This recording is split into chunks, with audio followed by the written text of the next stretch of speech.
Welcome to Ashwini ಕನಸು blog. ಎಲ್ಲ ಹೇಗಿದ್ರೆ ಚೆನ್ನಾಗಿದ್ದೀರಾ ಅಂತ ಭಾವಿಸ್ತಾ ಫ್ರೆಂಡ್ಸ್, ಇವತ್ತು ಒಂದು ಮೋಟಿವೇಶನ್ ವೀಡಿಯೋ ತೊಗೊಂಡು ಬಂದಿದ್ದೀನಿ. ಇವತ್ತಿನ ಮೋಟಿವೇಶನ್ ವೀಡಿಯೋ ನಿಮಗೂ ಒಂದು ಕ್ವಶನ್ ಮಾರ್ಕ್ ಇದೆ ಇದರಲ್ಲಿ. ಯಾವುದಪ್ಪ ಅಂದರೆ ಫ್ರೆಂಡ್ಸ್, ಮನುಷ್ಯನಿಗೆ ಆರೋಗ್ಯ ಮುಖ್ಯನಾ, ದುಡ್ಡು ಮುಖ್ಯನಾ? ಇದೆರಡರಲ್ಲಿ ಯಾವುದು ಮುಖ್ಯ ಅನ್ನೋದನ್ನ ನೀವೇ ನನಗೆ ಕಮೆಂಟ್ ಬಾಕ್ಸಲ್ಲಿ ಕಾಮೆಂಟ್ ಹಾಕಿ. ಫ್ರೆಂಡ್ಸ್, ನಮಗೆ ದುಡ್ಡು ಇಂಪಾರ್ಟೆಂಟೇ, ಆರೋಗ್ಯನೂ ಇಂಪಾರ್ಟೆಂಟೇ. ಇದು ಎಲ್ಲದಕ್ಕಿಂತ ಇಂಪಾರ್ಟೆಂಟ್ ಯಾವುದು ಅಂದರೆ ಆರೋಗ್ಯ ಒಂದು ಚೆನ್ನಾಗಿದ್ದರೆ ನಾವು ಏನು ಬೇಕಾದರೂ ಸಂಪಾದನೆ ಮಾಡ್ಬೋದು. ನಮ್ಮ ಆರೋಗ್ಯನೇ ಚೆನ್ನಾಗಿಲ್ಲ ಅಂದರೆ ನೀನು ಏನು ಸಂಪಾದನೆ ಮಾಡಿದ್ರು ವ್ಯರ್ಥ ಆಗುತ್ತೆ. ಯಾಕಂದರೆ ನೀನು ಇಲ್ಲಿ 100 ರೂಪಾಯಿ ಸಂಪಾದನೆ ಮಾಡಿದ್ರೆ ಅದನ್ನು ಅಂಗಡಿ ಹಾಸ್ಪಿಟ್ಲಿಗೆ ನೀನು 300 ರೂಪಾಯಿ ಸುರಿಬೇಕಾಗುತ್ತೆ. ಅಂದರೆ ನೀನು 100 ರೂಪಾಯಿಗೆ 200 ರೂಪಾಯಿ ಹಾಸ್ಪಿಟ್ಲಿಗೆ ಸುರಿಬೇಕಾಗುತ್ತೆ. ಓಕೆನಾ? ಮನುಷ್ಯ ಏನು ಮಾಡಿಬಿಟ್ಟಿದ್ದಾನೆ ಇವಾಗಿನ ಒಂದು ಜನ್ರೇಷನ್ ಏನು ಅಂದರೆ, ದುಡ್ಡು ಮಾಡಬೇಕು. ಪಕ್ಕದ ಮನೆಯವ್ನು ದುಡ್ಡು ಮಾಡಿದ್ದಾನೆ, ನಾನು ದುಡ್ಡು ಮಾಡಬೇಕು. ಅವಳು ರೇಷ್ಮೆ ಸೀರೆ ಉಟ್ಕೊಂಡಿದ್ದಾಳೆ, ನಾನು ಉಟ್ಕೋಬೇಕು. ಅವಳು ಒಡವೆ ಹಾಕ್ಕೊಂಡಿದ್ದಾಳೆ, ನಾನು ಹಾಕ್ಕೋಬೇಕು. ಈ ಒಂದು ಬರದಲ್ಲಿ ಏನು ಮಾಡಿದ್ದಾರೆ ಅಂದರೆ ಜಿಡ್ಡಿಗೆ ಬಿದ್ದು ಏನು ಮಾಡ್ಕೊತಾ ಇದ್ದಾರೆ ಅಂದರೆ ದುಡ್ಡು ಸಂಪಾದನೆ ಮಾಡೋಕ್ಕೆ ನಿಲ್ಕೊತಾ ಇದ್ದಾರೆ. ಅಲ್ಲಿ ಹಾಕೊಳ್ಳೋ ಬಟ್ಟೆ ತೊಗೊಳಕ್ಕೂ ಹಿಂದೆ ಮುಂದೆ ನೋಡ್ತಾರೆ. ಎಲ್ಲ ಹೆಣ್ಮಕ್ಳು ಅಲ್ಲ, ಎಲ್ಲ ಗಂಡು ಮಕ್ಕಳು ಅಲ್ಲ, ಕೆಲವರು ಅಷ್ಟು ಜನಕ್ಕೆ ನಾನು ಹೇಳ್ತಿರೋದು. ಬಟ್ಟೆ ತೊಗೊಳಕ್ಕಿಂತ ಮುಂದೆ ನೋಡ್ತಾರೆ, ಒಂದು ಊಟ ಮಾಡೋಕ್ಕಿಂತ ಮುಂದೆ ನೋಡ್ತಾರೆ, ಒಂದು ಅಚ್ಚುಕಟ್ಟಾಗಿ ಒಂದು ಹಾಲು ಕಾಫಿ ಕುಡಿಯೋಲ್ಲ, ಒಂದು ಹಣ್ಣು ಹಂಪಲು ತಿನ್ನಲ್ಲ, ಅಚ್ಚುಕಟ್ಟಾಗಿ ಎಲ್ಲಿ ಕಂಜುಸ್ತಾನ ಮನೆಯಲ್ಲಿ ಒಂದು ಏನಾದ್ರು ಹೊರಗಡೆ ಹೋಗಿ ತಿಂದರೆ ಎಲ್ಲಿ 100 ರೂಪಾಯಿ ಖರ್ಚಾಗುತ್ತಲ್ಲ ಅಂದ್ಬಿಟ್ಟು ಪ್ರತಿಯೊಂದು ಉಳಿಸ್ತಾರೆ. ಫ್ರೆಂಡ್ಸ್, ಆಡಿಗೂಡಿ ಉಳಿಸ್ತಾರೆ, ಮನೆ ಕಟ್ತಾರೆ, ಹೋಟೆಲ್ ದುಡ್ಡು ಮಾಡ್ತಾರೆ, ಚಿನ್ನ ಮಾಡ್ತಾರೆ, ಎಲ್ಲ ಮಾಡ್ತಾರೆ. ಅಂದರೆ ನಮ್ಮ ದೇಹಕ್ಕೆ ಪೌಷ್ಟಿಕಾಂಶಗಳು ಯಾವ ಟೈಮಲ್ಲಿ ಏನೇನು ಸೇರಬೇಕು ಅಂತ ಆ ಟೈಮ್ನೆಲ್ಲ ಬಿಟ್ಬಿಡ್ತಾರೆ. ದುಡ್ಡೆಲ್ಲ ಮಾಡಿ ಇನ್ನೇನು ಕುತ್ಕೊಂಡು ತಿನ್ನಬೇಕು ಅನ್ನೋ ಒಂದು ಟೈಮಲ್ಲಿ ಸ್ಟಾರ್ಟ್ ಆಗುತ್ತೆ ಮನುಷ್ಯನಿಗೆ ಕಾಯಿಲೆಗಳು. BP, ಶುಗರು, ಎಕ್ಸ್ಟ್ರಾ ಕಾಯಿಲೆಗಳು ಸ್ಟಾರ್ಟ್ ಆಗ್ತವೆ. ಆವಾಗ ಏನಾಗುತ್ತೆ, ಕುತ್ಕೊಂಡು ತಿನ್ನೋ ಟೈಮಲ್ಲಿ ತಿನ್ನೋಕ್ಕಾಗಲ್ಲ. ಆವಾಗ ಒಂದು ಬರ ಟ್ಯಾಬ್ಲೆಟು. ದುಡ್ಡಿದೆ ಆದರೆ ನೀನು ಇಷ್ಟಪಟ್ಟು ತಿನ್ನೋಕ್ಕಾಗಲ್ಲ. ಒಂದು ತುಪ್ಪ ತಿನ್ನೋಕ್ಕಾಗಲ್ಲ, ಒಂದು ಶುಗರ್ ಸ್ವೀಟ್ ತಿನ್ನೋಕ್ಕಾಗಲ್ಲ, ಒಂದು ಎಣ್ಣೆ ಜಿಡ್ಡು ತಿನ್ನೋಕ್ಕಾಗಲ್ಲ, ಒಂದು ಹಣ್ಣು ಹಂಪಲು ತಿನ್ನೋಕ್ಕಾಗಲ್ಲ. ಒಟ್ಟಲ್ಲಿ ನಿನಗೆ ಯಾವುದು ಒಟ್ಟಲ್ಲಿ ರಾಗಿ ಮುದ್ದೆ ಇದೆ. ನೀನು ಎಷ್ಟೆಲ್ಲ ಸಂಪಾದನೆ ಮಾಡಿದ್ರು ನೀನು ತಿನ್ನೋದು ಯಾವುದು ನಿನಗೆ ಅಂತ ಏಜ್ ಆದಂಥ ಕಾಲಕ್ಕೆ? ಯಾವ ಫುಡ್ ತಿನ್ನಬೇಕು? ಡಾಕ್ಟ್ರು ಎಲ್ಲದರಲ್ಲೂ ಕಣ್ಣಿದ್ದು ನೋಡಿ ತಿನ್ನೋಕ್ಕಾಗಲ್ಲ. ಅದು ತಿಂದರೆ BP ಶುಗರ್ ಜಾಸ್ತಿ ಆಗುತ್ತೆ, ಇಂಜೆಕ್ಷನ್ ಚುಚ್ಕೋಬೇಕು, ಒಂದಕ್ಕೆ ಡಬಲ್ ಮಾತ್ರೆ ತೊಗೋಬೇಕು, ಅದು ಕಂಟ್ರೋಲ್ ತೊಗೋಬೇಕು ಅಂತ. ಯಾಕಂದರೆ ನಾವು ದುಡಿಯೋ ಬರದಲ್ಲಿ ನಮ್ಮ ಆರೋಗ್ಯ ಕಡೆ ಗಮನ ಕೊಡೋಲ್ಲ, ಹೆಲ್ತಿ ಫುಡ್ಗಳನ್ನ ತಿನ್ನಲ್ಲ. ಏನಂದರೆ ಹೊರಗಡೆ ಏನೋ ಸಿಗುತ್ತೆ ತಿನ್ಕೊಂಬಿಡ್ತೀವಿ, ಇಡ್ಲಿ ದೋಸೆ ಅಂತ ಅದಿಂತ ಹೋಟೆಲ್ ಊಟಗಳನ್ನ ತಿನ್ಕೋತೀವಿ, ಆರೋಗ್ಯ ಹಾಳು ಮಾಡ್ಕೋತೀವಿ. ಒಂದಷ್ಟು ಸೋಡಾ ಹಾಕಿರ್ತಾರೆ, ಆರೋಗ್ಯ ತಿಂತೀವಿ. ಯುವಕರು ಅಷ್ಟೇ, ಅಂದರೆ ಅವ್ರ ಬೆಳವಣಿಗೆ ಟೈಮಲ್ಲಿ ಒಳ್ಳೊಳ್ಳೆ ಹಣ್ಣು ಹಂಪಲುಗಳನ್ನ ತಿನ್ನಬೇಕು, ಪೌಷ್ಟಿಕಾಂಶ ಆಹಾರಗಳನ್ನ ತಿನ್ನಬೇಕು, ಭರ್ಜರಿಯಾಗಿ ಊಟ ಮಾಡಬೇಕು. ಚೆನ್ನಾಗಿ ಊಟ, ಮುದ್ದೆ, ರೊಟ್ಟಿ, ಚಪಾತಿ ಇಂಥವನ್ನು ಒಳ್ಳೊಳ್ಳೆ ದೋಸೆ, ಇಡ್ಲಿ ಇಂಥದ್ದು ಒಳ್ಳೊಳ್ಳೆ ಐಟಮ್ಗಳನ್ನ ತಿನ್ಕೊಂಬಂದರೆ ನಾವು ಶಕ್ತಿಯಾಗಿರ್ತೀವಿ, ದುಡಿಬೋದು. ನೀವು ದುಡೀರಿ, ನೀವು ದುಡಿದ ತಕ್ಕಾಗೆ ಅದು ನಿಮ್ಮ ಜೊತೆ ಇರುತ್ತಾ? ಇಲ್ಲ.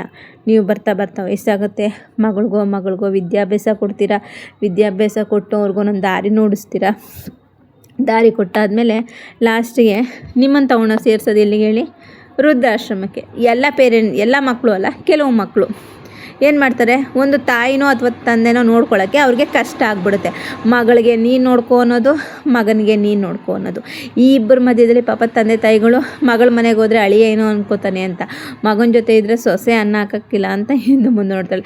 ಈ ಒಂದು ಸಂಸಾರ ಜಂಗಟ್ಟಲ್ಲಿ ಅವ್ರು ಏನು ಮಾಡ್ತಾರೆ ಅಂದರೆ, ಅಪ್ಪ ಅಮ್ಮನೋ ಆಗಲಿ, ಸಿಂಗಲ್ ತಾಯಿನೋ ತಂದೆನೋ ಇದ್ರೆ ಏನು ಮಾಡ್ತಾರೆ, ಯಾವ್ದಾರ ಒಂದು ವೃದ್ಧಾಶ್ರಮನೋ ಇಲ್ಲ ಎಲ್ಲಾದ್ರೂ ಒಂದೊಂದು ರೂಮ್ ಮಾಡಿಕೊಂಡು ಅವರು ಇರೋಕ್ಕೆ ಇಷ್ಟಪಟ್ಬಿಡ್ತಾರೆ. ಅವ್ರಿಗವರೇ ಮಾಡಿಕೊಂಡು ತಿನ್ನೋಕ್ಕೆ ಹೋಗ್ತಾರೆ.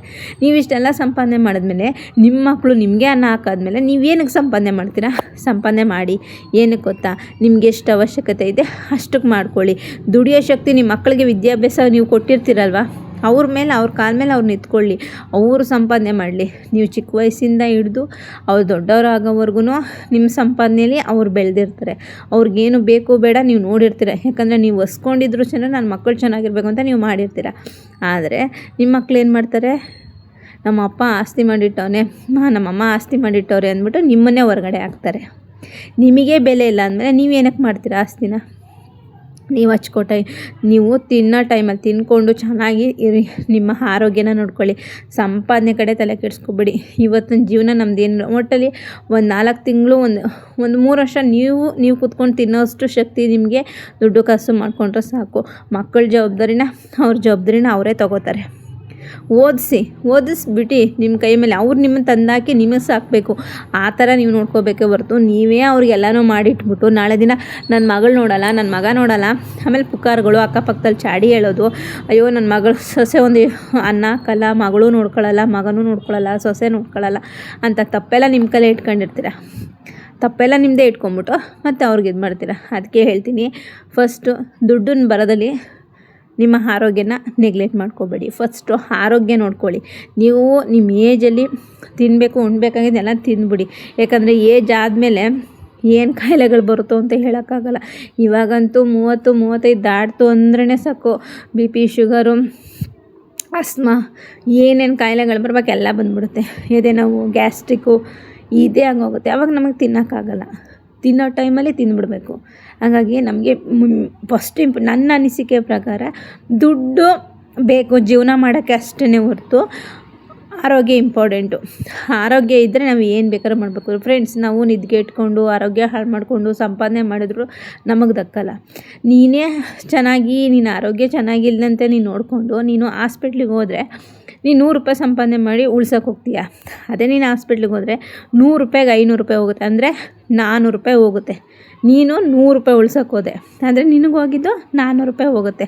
ಅದ್ರ ಬದಲು ನೀನೇ ಹೆಲ್ತಿ ಫುಡ್ ತಿನ್ಕೊಂಡು ಚೆನ್ನಾಗಿ ಆರೋಗ್ಯ ನೋಡಿಕೊಂಡ್ರೆ ಆ 400 ರೂಪಾಯಿ ನಿನಗೆ ಉಳಿಯುತ್ತಲ್ವ. ತಿನ್ನೋ ಟೈಮಲ್ಲಿ ತಿಂದ್ಬಿಡ್ಬೇಕು ಫ್ರೆಂಡ್ಸ್. ದುಡ್ಡನ್ನ ನಮ್ಮ ಒಂದು ಬೇಕು, ನಮಗಿಷ್ಟು ಬೇಕು ಜೀವನಾಂಶಕ್ಕೆ ಅಂತ ಇಟ್ಕೋಬೇಕು. ಇದರಲ್ಲಿ ನಿಜವಾಗ್ಲೂ ನಾನು ತಪ್ಪು ಹೇಳಿದರೆ ತಪ್ಪು ಅಂತ ಹೇಳಿ. ಹಾಗೆ ಆರೋಗ್ಯನ ಅಥವಾ ದುಡ್ಡು ಮುಖ್ಯನೋ ಅನ್ನೋದನ್ನ ಕಮೆಂಟ್ ಮಾಡಿ.